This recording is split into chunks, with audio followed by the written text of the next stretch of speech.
الحمد لله نحمده ونستعينه ونستغفره ونؤمن به ونتوكل عليه ونعوذ بالله من شرور أنفسنا ومن سيئات أعمالنا من يهده الله فلا مضل له ومن يضلل فلا هادي له وأشهد أن لا إله إلا الله وحده لا شريك له وأشهد أن محمدا عبده ورسوله صلى الله عليه وعلى آله وأصحابه وبارك وسلم تسليما كثيرا أما بعد فأعوذ بالله من الشيطان الرجيم بسم الله الرحمن الرحيم النبي أولى بالمؤمنين من أنفسهم وقال الله تبارك وتعالى قل إن كنتم تحبون الله فاتبعوني يحببكم الله ويغفر لكم والله غفور رحيم وقال الله تبارك وتعالى يا أيها الذين آمنوا كونوا أنصار الله صدق الله العظيم اللهم صل على محمد وعلى آل محمد وبارك وسلم رب اشرح لي صدري ويسر لي أمري واحلل عقدة من لساني يفقهوا قولي واجعل لي وزيرا من أهلي آمين یا رب العالمین۔ ماہ ربیع الاول کے نسبت سے اور آج چھٹی بھی ہے 12 ربیع الاول کے تعلق سے ہر جگہ رسول اکرم صلی اللہ علیہ وسلم کی ذات اقدس کے تعلق سے محافل کا اہتمام ہوتا ہے۔ جہاں تک اللہ کے پیغمبر علیہ السلام کے ذکر کا معاملہ ہے تو سچی بات یہ ہے کہ یہ کسی ایک دن یا کچھ گھڑیوں یا ایک مہینے یا خاص کسی موقع کا معاملہ نہیں۔ اللہ تعالیٰ خود فرماتا ہے وَرَفَعْنَا لَكَ ذِكْرَكَ کہ نبی آپ کے خاطر ہم نے آپ کے ذکر کو بلند کیا۔ البتہ بہرحال اس نسبت سے محافل کا انعقاد ہوتا ہے اور نبی اکرم علیہ السلام کی ثنا بیان کی جاتی ہے، آپ کی تعریف بیان کی جاتی ہے اور نعت رسول مقبول صلی اللہ علیہ وسلم کے نذرانے پیش کیے جاتے ہیں۔ بعض مرتبہ کچھ ایسے اعمال بھی ہوتے ہیں کہ جس سے کسی مکتب فکر کے علماء کو اتفاق نہیں ہے۔ مثال کے طور پر چوری کی بجلی استعمال کر کے چراغاں کرنا، یا اس قدر زوردار انداز سے اسپیکرز کا استعمال کرنا کہ لوگوں کی نیند خراب ہو اور لوگوں کی عبادات میں خلل واقع ہو جائے، یا حرام کے مال کو استعمال کر کے لوگوں کو کھانا کھلانا اور سمجھنا کہ بڑا خیر کا کام ہو رہا ہے، یا اس انداز سے رسول اللہ علیہ السلام کی شان بیان کرنا نعت کے اشعار میں کہ جو بازاری قسم کے الفاظ ہوں، عشق و محبت کی بازاری قسم کی حرکتیں اور داستانیں اور الفاظ اس میں استعمال کیے جائیں، یہ تو عین بے ادبی کا پہلو ہے۔ یعنی ان حرکتوں سے تو کسی صاحب علم کو کسی بھی مکتب فکر کے وہ ہوں اتفاق نہیں ہو سکتا۔ البتہ اس بات پر سب کا اتفاق ہے کہ رسول اللہ علیہ السلام کا ذکر خیر ہونا چاہیے، آپ کی نعت بیان ہونی چاہیے، آپ کی تعریف بیان ہونی چاہیے، آپ کا ذکر خیر کرتے ہوئے پھر آپ کی سیرت کا بیان بھی ہونا چاہیے، آپ کی زندگی کا تذکرہ آنا چاہیے۔ اگر ان مواقع پر ان مجالس میں یہ بات پیش نظر ہے کہ اللہ کے رسول سے محبت میں اضافہ ہو، اللہ کے رسول علیہ السلام کے جو ہم پر احسانات ہیں ان کا ہمیں ادراک ہو اور حضور کی محبت ہمارے دلوں میں بڑھے، اور اس سے آگے بڑھ کر حضور کی محبت کا تقاضا کہ حضور کی اطاعت کی جائے صلی اللہ علیہ وسلم اور حضور کی اتباع بھی کی جائے اور آپ کے مشن کو اختیار کرنے کی کوشش کی جائے، تو ایسی مجلس خواہ وہ ربیع الاول کے مہینے میں منعقد کی جائے یا ربیع الثانی کے مہینے میں منعقد کی جائے، سال کے کسی موقع پر منعقد کی جائے، وہ مبارک ہے۔ لیکن اس کے برعکس معاملہ یہ ہو کہ بدعات کا اضافہ ہو، فضولیات کا اضافہ ہو، خرافات کا اضافہ ہو، مال حرام کو خرچ کر کے کوئی سمجھے کہ اجر و ثواب کا ہی باعث ہے، اور عین رسول اللہ علیہ السلام کی تعلیمات کے برخلاف کوئی اعمال اختیار کیے جائیں، تو ظاہر بات ہے کہ یہ اللہ کے غضب کو دعوت دینے کی بات اور اللہ کے رسول کی ناراضگی مول لینے والی بات ہوگی۔ اللہ اس سے ہماری حفاظت فرمائے۔ اب بہرحال چھٹی کا دن بھی ہے، جمعے کا موقع بھی ہے، اسی نسبت سے آج کلام کرنا مقصود ہے۔ ہمارے استاد ڈاکٹر اسرار صاحب رحمۃ اللہ علیہ نے ایک بڑا قیمتی نقطہ یہ بیان کیا کہ جب اللہ کے پیغمبر علیہ السلام کا ذکر کرنے ہم بیٹھیں تو بڑے ادب کا اور ادب کے معاملات کو پیش نظر رکھنے کی ضرورت ہے۔ مثال کے طور پر ہم کسی انجینئر کی مہارت پر کلام کرنا چاہیں تو کم سے کم وہ بندہ ہونا جو خود انجینئر ہو۔ ایک ڈاکٹر سے کہیں کہ وہ انجینئر کی مہارت پر کلام کرے تو غلط بات ہے نا۔ اسی طرح کسی ڈاکٹر کی مہارت پھر اس کی ڈیفرنٹ فیلڈز ہوں گی، خاص اسپیسیفک فیلڈ اور ڈسپلن کا معاملہ ہو، تو ایک ڈاکٹر کی مہارت پر کلام کرنے کے لیے کم سے کم کون ہونا چاہیے؟ کوئی ڈاکٹر تو ہو۔ اب بات کو آگے بڑھا لیں، کسی نبی کے مقام پر کم سے کم کون کلام کرے؟ نبی تو ہو۔ اور امام الانبیاء کی بات آ جائے تو ہے اب بہت بڑا سوالیہ نشان۔ ہم بات کرنے چلیں گے تو بے ادبی کا بھی امکان ہے، کہیں ہماری کم علمی بھی آڑے آ جائے گی۔ تو بہتر ہے کہ جس ذات نے اپنے پیغمبر کو محمد مصطفیٰ صلی اللہ علیہ وسلم کو اپنا آخری رسول بنا کر بھیجا، اس ذات اللہ تعالیٰ ہی سے پوچھیں اور اس کے کلام سے معلوم کریں کہ اس نے اپنے پیغمبر کی شان کیسے بیان کی، اپنے پیغمبر کا ذکر کیسے کیا. اور پھر ہمارا اگر بیان ہو تو اللہ کے بیان کے تابع رہ کر، اللہ کی کتاب کے تابع رہ کر، تو اسی میں خیر ہوگی. ورنہ جیسے ایک ڈاکٹر ایک انجینئر پر کلام کرنے بیٹھے گا تو غلط سلط بات کرے گا، ایک عام آدمی کسی پیغمبر پر کلام کرنے اپنی عقل سے بیٹھے گا تو غلط بات کرنے کا امکان موجود ہے. اسی لیے ہمیں چاہیے کہ اللہ کے پیغام، اللہ کے کلام قرآن حکیم کو سامنے رکھ کر اب صاحب قرآن صلی اللہ علیہ وسلم کا ذکر کریں تو اسی میں خیر اور عافیت ہوگی. چنانچہ اسی نسبت سے چند مقامات قرآنی کا تذکرہ میری اور آپ کی یاد دہانی کے لیے بھی، اور اس نیت سے بھی کہ اللہ میرے اندر بھی اور آپ کے اندر بھی عمل کا جذبہ بیدار کرے. یہ بھی یاد رہے سیرت النبی کی سب سے پہلی کتاب خود قرآن حکیم ہے. سیرت النبی کی سب سے پہلی جامع ترین، مستند ترین لیونگ بک اگر ہے تو وہ خود اللہ کی کتاب قرآن حکیم ہے. اسی لیے حضرت عائشہ رضی اللہ تعالیٰ عنہ سے جب پوچھا گیا کہ اللہ کے پیغمبر کے اخلاق کیا ہیں تو آپ نے فرمایا کہ کان خلقہ القرآن، اللہ کے رسول کے اخلاق تو قرآن ہیں. تم قرآن الفاظ میں تلاوت کرتے ہو، کچھ کے پاس لکھا ہوا موجود ہے، کچھ تلاوت کر رہے ہیں. قرآن مجسم دیکھنا ہو، قرآن چلتا پھرتا دیکھنا ہو، قرآن عمل میں دیکھنا ہو، قرآن کریم ایکشن میں دیکھنا ہو تو محمد رسول اللہ صلی اللہ علیہ وسلم کی ذات بابرکات میں دیکھ لو. اللہ تعالیٰ ان پر اپنی رحمت اور برکتوں کا نزول فرمائے اور ہمیں حضور کی سچی محبت اور حضور کی اطاعت اور حضور کی اتباع اور حضور کے مشن میں شامل ہو کر ان کا ساتھ دینے کی توفیق عطا فرمائے. چند آیات قرآنی کی روشنی میں حضور سے ہمارے تعلق کے کچھ پہلو بھی، اور حضور کی شان اللہ تعالیٰ کیسے بیان فرماتا ہے، اور حضور کی ذمہ داریوں کو اللہ تعالیٰ کیسے ذکر فرماتا ہے، اور حضور کے مشن کو اللہ تعالیٰ کیسے ذکر فرماتا ہے، اور اس میں میرے اور آپ کے لیے رہنمائی کیا ہے اور مجھ سے اور آپ سے مطالبہ اللہ تعالیٰ کا کیا ہے، یہ انشاءاللہ چند آیات کی روشنی میں ہم جانیں گے.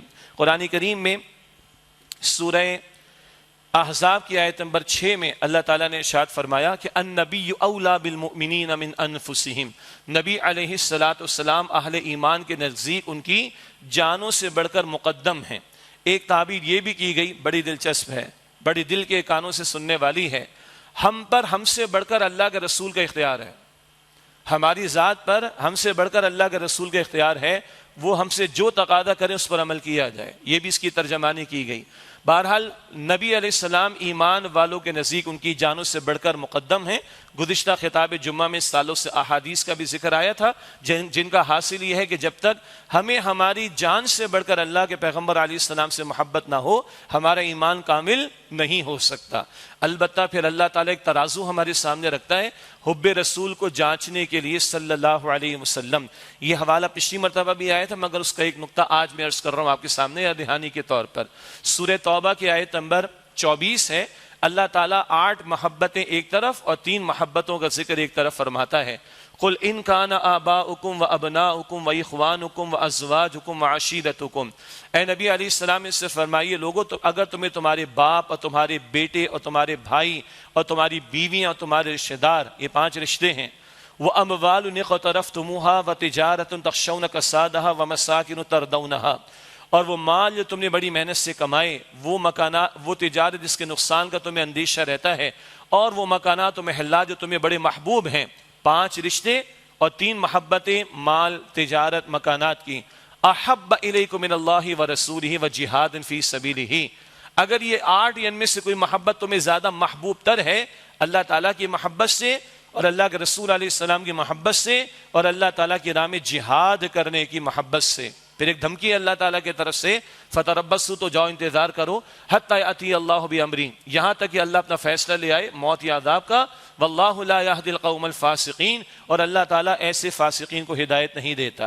ایک ترازو ہمارے بات میں ہم لگائیں، اس ترازو کے 2 پلڑے ہوں اور ایک پلڑے میں 8 محبتیں ہوں اور دوسرے پلڑے میں یہ 3 محبتیں ہوں، اللہ اور اللہ کے رسول علیہ السلام اور اللہ کے راہ میں جہاد کی محبت. دیکھ لیں اگر پہلا پلڑا بھاری ہے، کوئی مال کی محبت، گھر والوں کی محبت، رشتوں کی محبت، تجارت کی محبت، دنیا کی محبت، کرسی کی محبت، فیم کی محبت، اقتدار کی محبت، شہرت کی محبت، اگر یہ پلڑا بھاری ہے جاؤ انتظار کرو اللہ کی طرف سے آنے والے فیصلے کا، موت یا عذاب کا. اور ایسے فاسقوں کو ہدایت نہیں ملتی.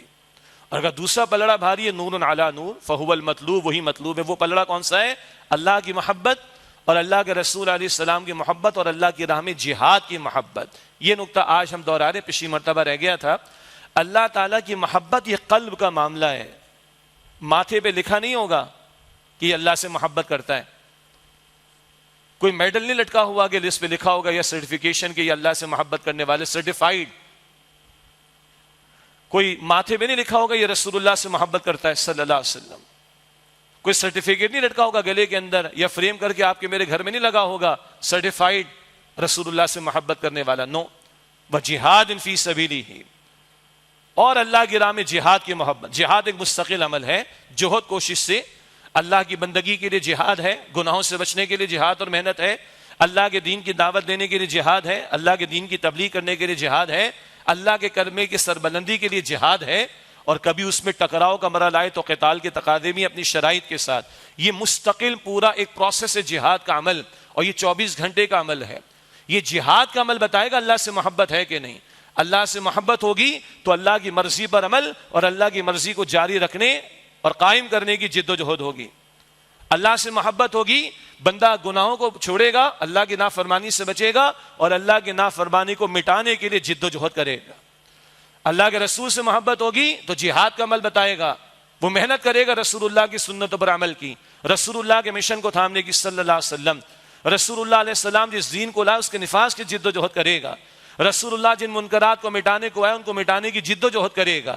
یہ جہاد کا عمل بتائے گا. ماتھے پہ لکھا ہوا نہیں ہوگا, کچھ گلے میں کوئی لٹکا ہوا نہیں ہوگا میڈل وغیرہ یا سرٹیفکیٹ. یہ جہاد کا عمل بتائے گا یہ اللہ سے محبت کرنے والا ہے. یہ جہاد کا عمل بتائے گا یہ رسول اللہ علیہ السلام سے محبت کرنے والا ہے. تو محبت ثبوت مانگتی, محبت ثبوت مانگتی.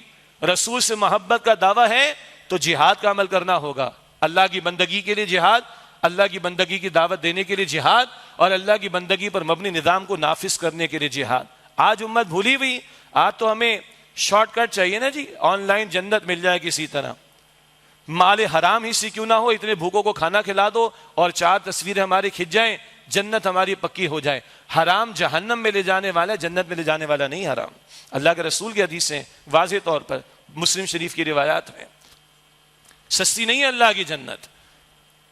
تو یہ جہاد کا عمل بتائے گا کہ اللہ سے محبت ہے کہ نہیں, اور یہ جہاد کا عمل بتائے گا کہ رسول اللہ صلی اللہ علیہ وسلم سے محبت ہے یا نہیں ہے.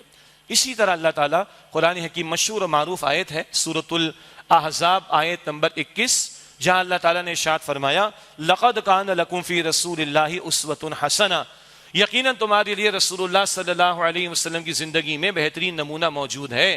آگے شرط بھی ہے, لمن کان یرجو اللہ والیوم الآخر وذکر اللہ کثیرا. کس کے لیے اسوہ میں نمونہ ہے اور کس کو فائدہ ملے گا واقعتاً؟ جو اللہ اور آخرت کے دن کی امید رکھتا ہو, کثرت سے اللہ سبحانہ و تعالیٰ کا ذکر کرتا ہو. اللہ کو منہ دکھانا ہے نا, اس کا یقین ہے کہ نہیں؟ اللہ کے سامنے پیش ہونا ہے, اس کا یقین ہے کہ نہیں؟ آخرت اصل منزل ہے, اس کا یقین ہے کہ نہیں؟ یہ یقین ہوگا تو اسوہ سے فائدہ ہوگا.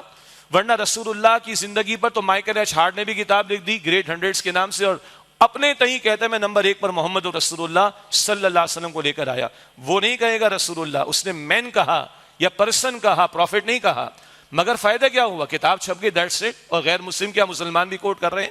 اصل فائدہ نہیں ہوگا اگر وہ ایمان نہ لائے محمد رسول اللہ پر صلی اللہ علیہ وسلم. اور ہم ایمان والے محض حضور سے محبت کا دعویٰ کریں اور حضور کی زندگی کو اختیار کرنے کی حتی الامکان کوشش نہ کریں, ان کے اسوہ کو اپنانے کی کوشش نہ کریں, تو معاف کیجئے گا تعریفیں ہم کر لیں گے, مجالس ہم سجا لیں گے, پروگرامز ہم کر لیں گے, کانفرنسز ہم کر لیں گے, کچھ خیر کے ظاہری اعمال بھی ہم کر لیں گے, اسوہ سے فائدہ نہیں ملے گا. تو یہ پری ریکویزٹ ہے اللہ کے سامنے حاضری کا یقین, آخرت اصل منزل ہے اس کا یقین. یہ ہوگا تو رسول اللہ کے اسوہ سے فائدہ ملے گا صلی اللہ علیہ وسلم. یہ مقام یہ قرآن کریم میں آیا سورہ اعراف کی آیت نمبر 21, یہ جینرک بھی ہے عموم کے اعتبار سے بھی اور یہ خصوص کے اعتبار سے بھی ہے. عموم کے اعتبار سے کیا ہے؟ زندگی کے تمام معاملات و گوشوں کے لیے رسول اللہ کا اسوہ بہترین ہے صلی اللہ علیہ وسلم. آج یہ یقین شاید امت کو نہیں, ہم ازمز فلاں سے لیتے ہیں, طور طریقے فلاں سے لیتے ہیں. آج پاکستان کی معیشت سنبھل کر نہیں دے رہی. بڑے بڑے ہمارے پاس اکانومسٹ موجود ہیں, بڑے بڑے پی ایچ ڈیز موجود ہیں, بڑے بڑے ڈپارٹمنٹس ہم نے کھول کر رکھے ہوئے, کروڑوں کا بجٹ وہاں پر لگ رہا ہے, مگر اکانومی سنبھل نہیں رہی. افغانستان میں کیا ہو گیا ہے؟ ان کی کرنسی کیوں اسٹرانگ ہو رہی؟ کیوں ورلڈ بینک کو رپورٹ دینا پڑ رہی؟ کیوں یو اے والے بھی رپورٹ دے رہے ہیں کہ بھائی اکانومی بہترین ہوتی چلی جا رہی؟ کچھ تو اللہ کا خوف ان کے دلوں میں ہے نا، کچھ تو اللہ پر توکل ان کے دلوں میں ہے. انہوں نے اس وقت کے دنیاوی مالیاتی نظام جو پریویلنگ ہے اس کے برعکس جانے کی کوشش کی ہے. اللہ برکات دکھا رہا ہے، اللہ ان کو استقامت عطا فرمائے. زندگی کے ہر گوشے میں رہنمائی ملے گی، مگر اس یقین کو تو پیدا کریں کہ لقد کان لکم فی رسول اللہ اسوۃ حسنہ. یہ اللہ فرما رہا ہے یقیناً تمہارے لیے رسول اللہ علیہ السلام کی زندگی میں بہترین نمونہ موجود ہے. تو زندگی کے تمام امور کے لیے میں اور آپ، ایک باپ ہوں، ایک شوہر ہوں، بہترین نمونہ، ایک استاد ہوں، بہترین نمونہ، ایک خطیب ہو، بہترین نمونہ، ایک تاجر ہو، بہترین نمونہ. ہاں، امت کی عورتوں کے لیے اسوہ حسنہ کی تکمیل ہوگی ازواج مطہرات کے ذریعے اور رسول اللہ علیہ السلام کی صاحبزادیوں کے ذریعے سے. کیوں؟ حضور مرد ہے نا، بہرحال امت میں عورتیں بھی بڑی تعداد میں. تو حضور کے کئی نکاح جو ہوئے ان میں ایک حکمت بھی یہ ہے کہ نجی زندگی، گھر کی زندگی امت کے سامنے آ جائے. ہم اپنے ماں باپ سے بڑھ کر حضور کو جانتے صلی اللہ علیہ وسلم. ہم اپنے ماں باپ سے بڑھ کر حضور کی اداؤں کو جانتے ہیں یا جان سکتے ہیں. اگر ایک عمل بھی اللہ کے پیغمبر نے زندگی میں ایک مرتبہ کیا ہے، اس کی بہت معروف مثال ہے، اللہ کے رسول نے کیا کبھی شلوار یا پاجامہ استعمال فرمایا؟ تو معروف بات ہے کہ تہبند استعمال فرمایا، مگر پاجامہ خریدا ہے رسول اللہ نے، اور تحسین بھی فرمائی. آخری حیات طیبہ کے آخری ایام کی بات ہے. یہ معروف بات، ایک مرتبہ یہ عمل ہوا حضور کی زندگی میں، اور یہ مستند روایت سے ہم تک منتقل ہوا. تو میں عرض کرتا ہوں جتنا ہم اپنے ماں باپ کو جانتے اس سے کئی گنا، کئی ٹائم زیادہ اللہ کے رسول کو جانتے ہیں یا جان سکتے ہیں. یہ تو ہے پوری زندگی کے تمام گوشوں کے لیے، اور وہ مملکت کے سربراہ کے لیے بھی، وہ فوج کے سپہ سالار کے لیے بھی، وہ عدالت کے کسی جج کے لیے بھی، وغیرہ وغیرہ. لیکن یہ آیت کس مقام پر آئی؟ سورہ احزاب کی آیت نمبر 21 ہے. سورۃ الاحزاب، اس میں غزوہ احزاب کا بیان ہے، غزوہ خندق کا بیان ہے، بیٹل آف ٹرنچز کا بیان ہے، جہاں رسول اللہ نے خود بھوک اور پیاس کو برداشت کیا، جہاں حضور نے پتھر باندھے اپنے پیٹ پر، جہاں حضور نے کدالیں چلائیں، جہاں حضور نے مشقتیں جھیلی خندقوں کو کھودنے کی. تب اللہ فرماتا ہے لقد کان لکم فی رسول اللہ اسوۃ حسنہ، یقیناً تمہارے لیے رسول اللہ علیہ السلام کی زندگی میں بہترین نمونہ موجود ہے. آج امت خوش ہے، عطر لگا رہے ہیں جناب، لگائیے، بہت اچھی بات ہے. 1 لاکھ کا عطر بھی آ جاتا ہے اور 6 لاکھ کی چھوٹی سی شیشی بھی آ جاتی ہے.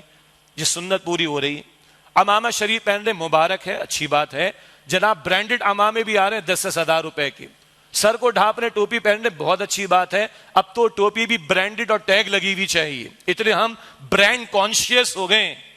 بس سنت ٹوپی، عمامے اور عطر اور مسواک اور داڑھی میں رہ گئی. کوئی طائف کی سنتیں بھی ہیں کہ نہیں؟ کوئی ہجرت کی رات کی سنتیں بھی ہیں کہ نہیں؟ بدر میں اٹھنے والی تلوار کی بھی سنت ہے کہ نہیں؟ احد میں 70 صحابہ کی جانوں کے نظر آنے کی سنت بھی ہے کہ نہیں؟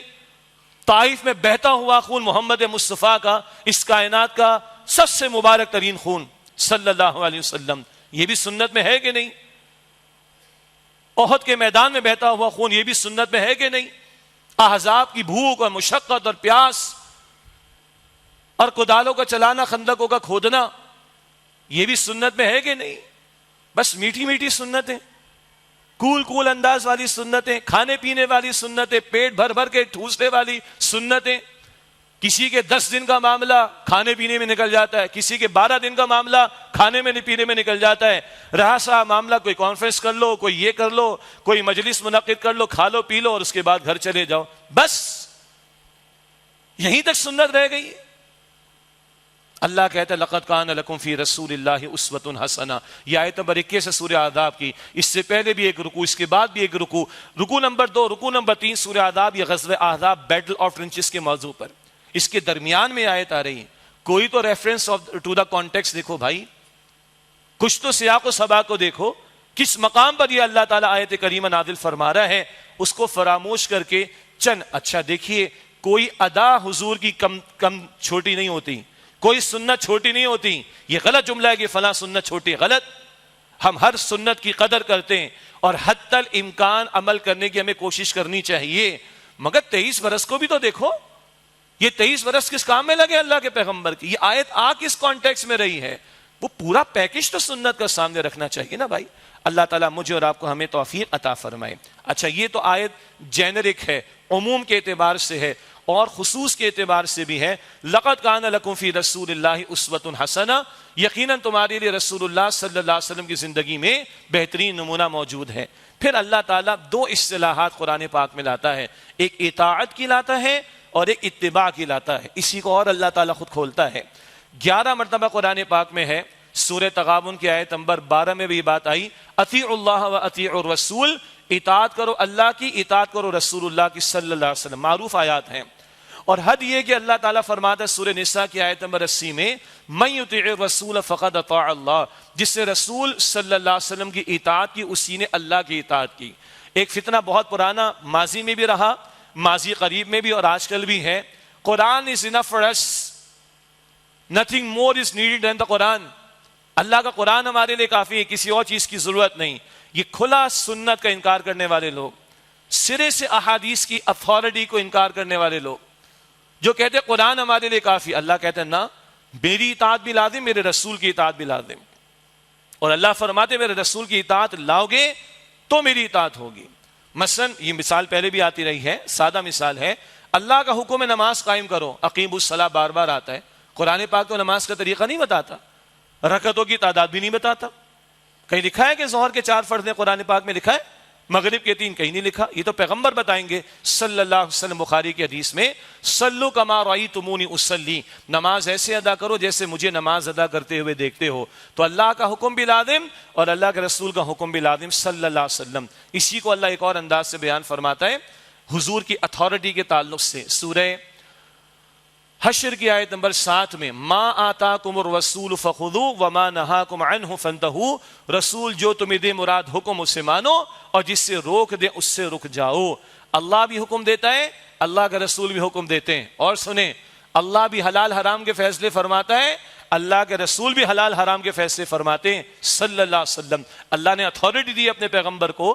یہ سورہ آراف کی آیت نمبر 157 میں ہے، یحل لہم الطیبات ویحرم علیہم الخبائث، اللہ کے پیغمبر پاکیزہ چیزوں کو حلال قرار دیتے ہیں اور ناپاک چیزوں کو حرام قرار دیتے ہیں۔ یہ اتھارٹی اللہ نے اپنے پیغمبر کو دی، اور ہاں اللہ کے پیغمبر یہ اتھارٹی اللہ کی وحی کے مطابق ایکسرسائز کرتے ہیں۔ قرآن پاک میں ہے سورہ نجم آیت نمبر 3 اور 4 میں، ما ینطق عن الہوا ان ہوا الا وحی یوحی، نبی علیہ السلام اپنی خواہش اپنی مرضی سے کچھ ارشاد نہیں فرماتے، جو ارشاد فرماتے وہ اللہ تعالیٰ کی وحی کے مطابق ہوتا ہے۔ تو ایک گوشہ ہے اسوہ کے ذیل میں اطاعت والا، یہ اکثر متعلق ہے ڈوز اینڈ ڈونٹس سے، جن کو ہم احکام کہتے ہیں۔ یہ کرنے کا حکم ہے، کرنا ہی پڑے گا، یہ نہ کرنے کا حکم ہے، اس سے رکنے کا حکم ہے، رکنا ہی پڑے گا۔ شراب ہے منع کر دیا، سود ہے منع کر دیا، زنا ہے روک دیا، جوا ہے روک دیا، یہ ہیں احکام۔ یہ تو ایسے کہ جیسے اگر ایک بچے کا 100 نمبر کا پیپر ہو اور 40 نمبر اس نے حاصل کرنے کم از کم، اس سے کم پر تو پاس نہیں ہو سکتا۔ یہ 40 نمبر کا معاملہ ہے بھائی، اطاعت کا میدان 40% کا ہے، یہ منیمم ہے۔ ہم بڑے آرام سے کہتے ہیں اگر یہ نہ کرے تو کیا ہوگا۔ اگر بچہ یہ کہے کہ ابا میں 40 نمبر کی تیاری کر کے جا رہا ہوں، تو بتائیے کیا ہوگا، کیا کریں گے آپ اور میں بچے کے ساتھ؟ یہ مجھے بھی معلوم ہے، آپ کو بھی معلوم ہے۔ کیا خیال ہے؟ کل آپ کا میرا بیٹا کہے کہ پرسوں میرا ایگزام ہے اور میں نے 40 نمبر کی ابا ایمانداری کے ساتھ تیاری کر لی، کیا کریں گے آپ اس کے ساتھ؟ مجھے بھی پتا ہے، آپ کو بھی پتا ہے۔ کیا ہم یہ اللہ کے دین کے معاملے میں نہیں کر رہے؟ مفتی صاحب یہ فلاں چیز فرض تو نہیں ہے نا، یہ فلاں حکم یہ ہمارے لیے تو نہیں ہے نا، اس پر زکوٰۃ تو نہیں لگتی ہے نا، یہی تو پوچھتے ہیں آج کل۔ تو اللہ کے بندو یہ 40% کے ساتھ بھی کھیل رہے ہو؟ احکام میں تو چوائس ہی نہیں۔ جب حکم اللہ اس کے رسول کا آ گیا، سورہ احزاب کی آیت نمبر 36 میں تفصیل آئی کہ ما کان لہم الخیارہ، اللہ اور اللہ کا رسول کو حکم دے دے، اب ایمان والے کے پاس چوائس ہے ہی نہیں، but to follow, that's it. لیکن اطاعت سے آگے ایک اور میدان ہے جس کے لیے قرآن اتباع کا لفظ بھی استعمال کرتا ہے، اور یہ پوری زندگی پر محیط ہے۔ اور اتباع کا میدان محبت سے متعلق بھی ہے۔ اطاعت تو کرنی کرنی، حکم تو ماننا ہی ماننا ہے، دل آمادہ نہ ہو، فجر میں نیند آ رہی تو اٹھنا تو پڑے گا، بستر تو چھوڑنا پڑے گا۔ یہ الگ بات ہے کہ آج امت بستر چھوڑ کر نماز کے لیے آنے کو تیار نہیں ہے، ایسا ایمان ہے امت کا، میجورٹی کا۔ عشاء کی 5 صفیں، فجر کی 1 رہ جاتی ہے۔ کیسا ہمارا ایمان ہے کہ جو بستر سے مصلی پر کھڑا نہیں کر رہا اور ہم چاہتے ہیں کہ حضور کی شفاعت بھی ملے اور حضور کا دیدار بھی ملے اور جام کوثر بھی ملے اور جنت بھی ہمیں ملے. سبحان اللہ. اپنے ایمان کو ہم ٹٹولے تو صحیح. یہ ایمان بستر سے مصلی پہ کھڑا نہیں کر رہا, یہ طائف میں کہاں کھڑا کرے گا ہمیں؟ یہ احد میں کہاں کھڑا کرے گا؟ یہ خون کیا پسینہ دینے کو کھڑا نہیں کر رہا ہمیں؟ خون کیا دیں گے ہم؟ یہ وقت دینے کو کھڑا نہیں کر رہا پیغمبر کے مشن کے لیے, تو جان کیا دیں گے؟ غور تو کریں. دعویٰ ہے کہ ہم محبت کرنے والے, دعویٰ ہے معاشق رسول, دعویٰ ہے محمد کریم کے امتی صلی اللہ علیہ وسلم. ثبوت بھی تو چاہیے اس کا. تو اتباع تو پوری زندگی ہے اور بہت بڑا میدان ہے. ایک ایک نقش قدم حضور کا, ایک ایک ادا حضور کی, اس کی پیروی کی کوشش کرنا, خواہ اس کا حکم نہ ہو. صحابہ بڑے پیارے لوگ تھے, بڑے عجیب لوگ تھے. حضرت انس کہتے ہیں رضی اللہ عنہ, میں نے اللہ کے رسول کو دیکھا کہ آپ سالن میں سے لوکی, جسے ہم کدو بھی کہتے ہیں, تلاش کر کے کھا رہے ہیں. تو کہتے ہیں اس دن سے مجھے لوکی اس لیے پسند ہوگی کہ میرے پیغمبر نے چن چن کے اس کو کھایا ہے. یہ صحابہ ہیں. اور ہم کیا ہیں؟ بڑی پیاری خوبصورت بات کس نے کی ہے, کڑوی. ہم میں اور صحابہ میں کیا فرق ہے؟ صحابہ حضور کی ایک ایک ادا کو سنت سمجھ کر اختیار کرتے تھے. صحابہ نبی علیہ السلام کی ایک ایک ادا کو سنت سمجھ کر اختیار کرتے تھے. آج امت نبی کی ایک ایک ادا کو سنت کہہ کر چھوڑ دیتی ہے. فرض تو نہیں ہے نا, تو سنت جائے گی, کل فرض بھی جائے گا, اور فرض جائے گا پرسوں ایمان بھی جائے گا. پھر اللہ ہم سب کی حفاظت فرمائے. تو اتباع کے بارے میں قرآن کہتا ہے سورہ آل عمران کی آیت نمبر 31 میں, قل ان کنتم تحبون اللہ فاتبعونی یحببکم اللہ ویغفر لکم ذنوبکم. اے نبی صلی اللہ علیہ وسلم, ان سے فرما دیجئے اگر اللہ سے محبت کرنا چاہتے ہو تو میری اتباع, میری پیروی کرو. اللہ اپنی محبت کے دعوے کے ثبوت کے لیے اللہ کے پیغمبر علیہ السلام کی اتباع کا تقاضا کرتا ہے.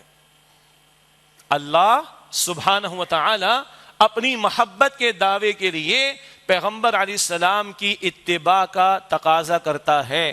اتباع رسول لاؤ تو اللہ کی محبت کا دعویٰ ٹھیک ہے.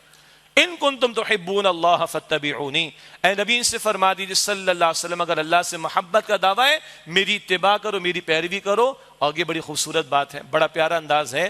یحببکم اللہ, اللہ تم سے محبت فرمائے گا. ویغفر لکم ذنوبکم, اللہ تمہارے گناہوں کو بخش دے گا. تم اللہ سے محبت کرنے چلے تھے, اتباع رسول لے کر آؤ تو اللہ تم سے محبت فرمائے گا. اللہ فرما رہا ہے. اور یاد رکھیے یہ بات پہلے بھی آ چکی, اللہ بھی اپنی محبت کے دعوے کے لیے اتباع رسول کا تقاضا کرتا ہے, ثبوت مانگتا ہے. اور رسول اللہ صلی اللہ علیہ وسلم بھی اپنی محبت کے دعوے کے لیے سنت کی پیروی کا مطالبہ کرتے ہیں. جامع ترمذی میں روایت ہے, آپ نے فرمایا کہ من احب سنتی فقط احبنی, جس نے میری سنت سے محبت کی اس نے مجھ سے محبت کی. ومن احبنی کان معی فی الجنہ, اور جس نے میری سنت سے محبت کی وہ میرے ساتھ جنت میں ہوگا. پچھلے جمعے بات ہو گئی ہے, آج پھر دہرا لیتے ہیں. آپ کی میری ترجیحات میں حضور سے ملاقات شامل ہے؟ میری اور آپ کی چاہتوں میں, خواہشات میں, تمناؤں میں حضور سے ملاقات شامل ہے؟ حضور کا دیدار ملے, حضور کی شفاعت ملے, حضور کے مبارک ہاتھوں سے جام کوثر ملے اور جنت میں حضور کا پڑوس ملے, کیا یہ آپ کی میری ترجیحات ہیں؟ اور یہ خواہشات کبھی آپ کو مجھے ٹینشن میں لاتی ہیں, پتہ نہیں ہوگا کہ نہیں ہوگا؟ پچھلے جمعے بات ہو چکی, صحابہ تو یہ ٹینشن ان کی تھی, اللہ اکبر, کہ پتہ نہیں حضور کا دیدار ملے گا نہیں ملے گا, جنت میں ان کا ساتھ ملے گا نہیں ملے گا. یہ خواہشات ہیں ہماری, یہ ترجیحات ہیں ہماری. اور اگر یہ خواہشات ہیں اور یہ تمنائیں ہیں تو میں اس تمناؤں سے نہیں ملتا. من احب سنتی فقط احبنی ومن احبنی کان معی فی الجنہ, جس نے میری سنت سے محبت کی یقیناً اس سے مجھ سے محبت کی, اور جس نے مجھ سے محبت کی وہ میرے ساتھ جنت میں ہوگا. اللہ تعالیٰ واقعتاً ہمیں دعوے سے آگے بڑھ کر ثبوت دعویٰ پیش کرنے کی توفیق دے اور اللہ کے پیغمبر کی سنت پر عمل کرنے کی توفیق دے. سنتیں بہت ہیں, وہ لباس میں ہوں یہ بھی ہم قائل ہیں, اختیار بھی کر بیٹھے ہیں الحمدللہ. وہ گفتگو کے معاملات ہوں، وہ اخلاق کے معاملات ہوں، وہ کردار کے معاملات ہوں، وہ لین دین کے معاملات ہوں، وہ وعدے کو پورا کرنے کی بات ہو، وہ امانت کی پاسداری ہو، پوری سیرت اللہ کے پیغمبر کی ہمارے سامنے صلی اللہ علیہ وسلم، کیا اچھا ہو ہم یہ ارادہ کریں. شاید پچھلے جمعے بھی اظہار میں نے کیا تھا، اپنے اپنے گھروں میں ارادہ کریں. ہم اپنے گھر میں کوئی سیرت النبی کی کتاب کا مطالعہ شروع کریں، اپنے بچوں کو بٹھا کر پڑھائیں. بہت سارے اچھے بیانات آپ کو مل جائیں گے. ہمارے استاد ڈاکٹر اسرار صاحب کی تو پوری سیریز ہے سیرت النبی کے تعلق سے، ان کو بھی سن لیجئے اور لوگوں کو سن لیجئے. کوئی 1 سال کا ٹارگٹ چلے رکھ لیں، اس سال ہم شروع کریں تو اگلے سال ماہ ربیع الاول سے قبل کوئی ایک سیرت النبی کی کتاب کا مطالعہ بھی، اور اللہ کرے کہ جو ہم سیکھتے جائیں کسی درجے میں ہمارا عمل بھی بڑھتا چلا جائے. یہ جو اللہ کے پیغمبر پر ایمان کا تعلق ہے نا، یہ قلب کا معاملہ ہے. جب نور ایمان ادھر ہو اور حضور کی محبت ادھر ہو اور اس کے نتیجے میں سنت کی پیروی ہو، تو اللہ کی قسم اٹھا کر میں کہوں کہ ہم اپنی ذات میں، اپنے معاملات میں، اپنے گھروں میں سنت کی برکتوں کو محسوس کریں گے. اللہ مجھے اور آپ کو توفیق عطا فرمائے. خواہ وہ داڑھی کی سنت ہو، یہ وہ سنت ہے جو ہم قبر میں بھی لے کے جائیں گے. یہ وہ سنت ہے جو 24 گھنٹے کی سنت ہے. اور دیکھنا ہو تو کسی غیر مسلم کو دیکھے جو ریورٹڈ مسلم ہے، جو ایمان لا کر فوراً داڑھی چھوڑ دیتا ہے، اس لیے کہتا ہے کہ جس ذات کو مان لیا محمد اور رسول اللہ کو، میرا چہرہ بھی انہی کی طرح ہونا چاہیے صلی اللہ علیہ وسلم. داڑھی سے آگے بڑھ کر بھی ہے، اور اپنے گیٹ اپ کے اندر، گفتگو میں، معاملات میں، سونے جاگنے میں، ان سب میں اللہ مجھے بھی توفیق دے، آپ کو بھی توفیق عطا فرمائے. خواتین مجلس میں شریک ہیں، فاطمہ الزہرا کی چادر کو اختیار کرنا. بی بی فاطمہ نے فرمایا کہ میرا جنازہ اٹھانا رات کی تاریکی میں. یہ محمد مصطفیٰ کی لخت جگر صلی اللہ علیہ وسلم، یہ عفت ہوتی ہے، یہ پاک دامنی ہوتی ہے. تب حسن اور حسین پیدا ہوتے ہیں رضی اللہ تعالیٰ عنہما. تو حضور اما عائشہ کا لباس اور گیٹ اپ، اما عائشہ کا کردار، بی بی فاطمہ کا کردار، حضور کے ازواج مطہرات کی زندگی، حضور کی بیٹیوں کی زندگی، یہ امت کی عورتوں کے رول ماڈل. اللہ مجھے اور آپ کو توفیق عطا فرمائے. اور میں ایک بات بڑے دبے الفاظ میں رکھ دوں کہ اس وقت ہمارے معاشرے میں فحاشی اور یعنی کا سیلاب تو ہے ہی ہے میڈیا پر. اب گستاخیوں کے معاملات آ گئے ہیں اور امت کے بچے اور بچیاں گستاخانہ طرز عمل میں مبتلا ہو رہے ہیں. اس کا کوئی حل نہیں ہے. نمبر 1 ایمان کی محنت قرآن کے ذریعے سے، اور نمبر 2 حضور کی محبت دلوں میں پیدا ہونا، حضور پر کا احترام دلوں میں پیدا ہونا، اور حضور کی تعلیم کو سیکھ کر اس کو اپنے عمل میں لانے کی کوشش کرنا.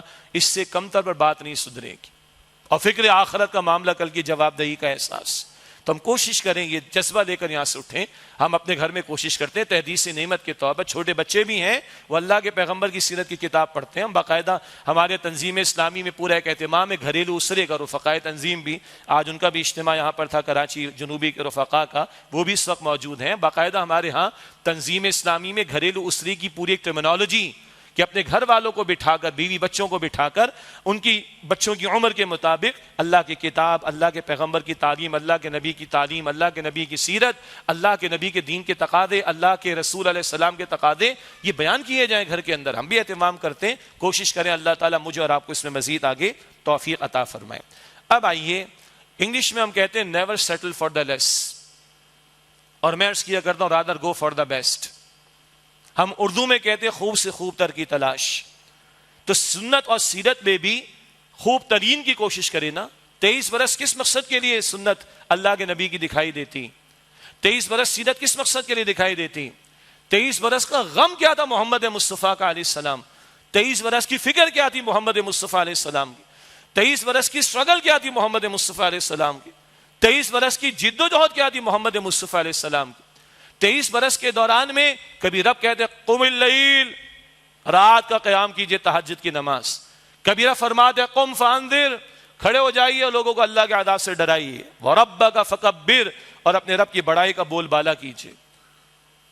یہ اللہ کی مخلوق کو اللہ سے جوڑنا، راتوں کو اللہ سے مانگنا، اور پوری رات، آدھی رات، 1/3 رات، 2/3 رات، پوری رات کا معاملہ رمضان کے آخری عشرے میں، اور عموم میں آدھی رات، 1/3 رات، 2/3 رات.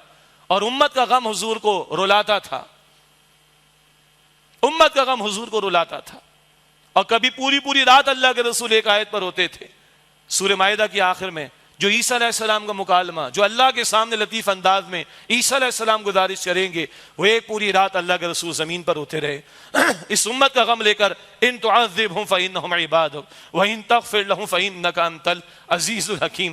اللہ کا تو ان کو عذاب دے، یہ تیرے بندے ہیں، اللہ کا تو ان کو عذاب دے، یہ تیرے بندے ہیں۔ یہ عیسیٰ علیہ السلام التجا کریں گے قیامت کے بڑے لطیف انداز میں۔ یہاں مسند احمد کی روایت زمین پر 23 برس کے دوران میں یہ وہ رات بھی گزری جب اللہ کے پیغمبر اس غم کے مارے روئے پوری رات، ان تعذبہم فإنہم عبادک، اللہ کا تو ان کو عذاب دے، تیرے بندے ہیں، وإن تغفر لہم فإنک انت العزیز الحکیم، اور اللہ ان کو تو اگر بخش دے، معاف کر دے، تو عزیز ہے، تیرا کوئی اختیار ہے۔ Nobody can challenge your authority، تو جو چاہے سو کرے، اور تو الحکیم ہے، اللہ تو سب کو معاف کرنے کا فیصلہ بھی کر لے تو اللہ تیرے فیصلہ حکمت بھرا ہوگا۔ ہر رات میں حضور اس امت کے غم کے مارے روئے ہیں۔ حضور کا غم یہ تھا، راتوں کو روتے تھے تو سینے مبارک سے ایسی آواز آتی جیسے چولہے پر ہنڈیا کھول رہی ہو۔ ہماری آنکھیں بھی کبھی نم ہوتی، یہ غم ہمیں بھی کبھی رلاتا ہے۔ ہمارے غم کیسے غم ہیں؟ آئی فون 15 پرو کا غم، فلاں مہنگی گاڑی کا غم، فلاں بڑے بنگلے کا غم، فلاں ملک میں سیٹل ہو جانے کا غم، بچوں کے اتنے مہنگے اسکولوں میں ایڈمیشن کا غم، یہ برانڈڈ کپڑوں کا غم، یہ برانڈڈ اور چیزوں کا غم، یہی غم ہے نا ہمارے، کیڑے مکوڑے جتنے غم، اور محمد رسول اللہ کا غم اتنا بڑا غم ہے، خدا کی قسم وہ غم میرا اور آپ کا غم بن جائے، بس یہ باقی جن کو ہم نے پہاڑ جیسا غم سمجھ رکھا ہے، خدا کی قسم وہ کیڑے مکوڑوں سے زیادہ میں محسوس نہیں ہوں گے۔ اور 23 برس کا عمل کیا ہے؟ قل هذه سبیلی ادعو الی اللہ علی بصیرۃ انا ومن اتبعنی، سورہ یوسف کی آیت نمبر 108 میں اے نبی علیہ السلام فرما دیجیے میرا راستہ، میرا طریقہ ہے، میں اللہ کی طرف لوگوں کو دعوت دیتا ہوں پوری بصیرت، یقین، کنوکشن کے ساتھ، میں بھی عمل کر رہا ہوں، ومن اتبعنی، اتباع گئی، اور میری اتباع کرنے والے بھی عمل کر رہے ہیں۔ بیسٹ آف دا بیسٹ کیا ہے؟ اتباع کا سب سے بڑا ایک میدان، اللہ کے رسول کی پیروی کرتے ہوئے اللہ کی مخلوق کو اللہ کی طرف دعوت دینا۔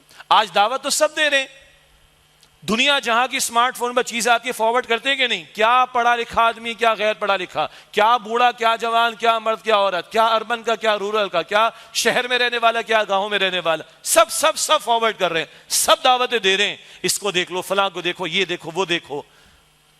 ہم تو امتی کھڑے اسی کام کے لیے کیے گئے۔ سورہ آل عمران آیت نمبر 110، کنتم خیر امت اخرجت للناس تأمرون بالمعروف وتنہون عن المنکر، تم بہترین امت، تمہیں انسانیت کے لیے برپا کیا گیا، تم نیکی کا حکم دو گے، تم بدی سے روکو گے۔ ہمیں تو کھڑا اسی کام کے لیے کیا گیا، اور حضور 23 برس کھڑے رہے، قم فانذر پر کھڑے رہے، اور حجۃ الوداع میں امت کو کھڑا کر کے گئے، فلیبلغ الشاہد الغائب، آج تم میں سے جو یہاں پر موجود ہے ان لوگوں تک اس پیغام کو پہنچا دے جو یہاں پر موجود نہیں ہے۔ وقت فرصت ہے، کہاں کام ابھی باقی ہے، نور توحید کا اتمام ابھی باقی۔ یہ 23 برس کا ایک رخ ہے اللہ کی طرف دعوت، اور ہر امتی نے کام کرنا ہے۔ اور سچی بات، جو امتی یہ کام نہیں کر رہا، اپنی استعداد، اپنی صلاحیت، اپنے دائرے کار کے اعتبار سے، حضرات و خواتین سب ذہن میں رکھیں، اپنی استعداد، اپنی صلاحیت، اپنا دائرے کار، جو امتی دعوت اللہ کا کام نہیں کر رہا، سچی بات ہے کہ وہ امتی کہلانے کا مستحق نہیں ہے۔